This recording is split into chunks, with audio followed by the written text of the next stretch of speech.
Cutting a key for a 2014 Ford Focus.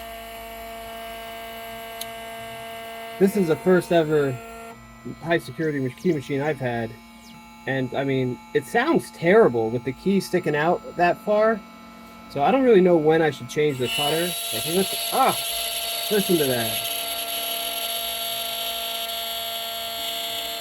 I don't know if I should just change it. I think I've cut maybe 150 keys with it so far.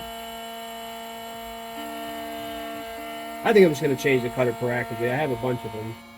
This is my my other main key machine, the HBC Blitz, before I got this bad boy. But it is nice to be able to just push a button.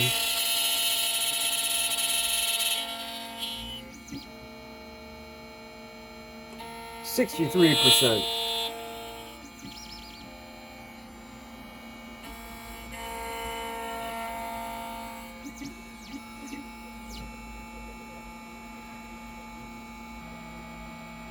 $85.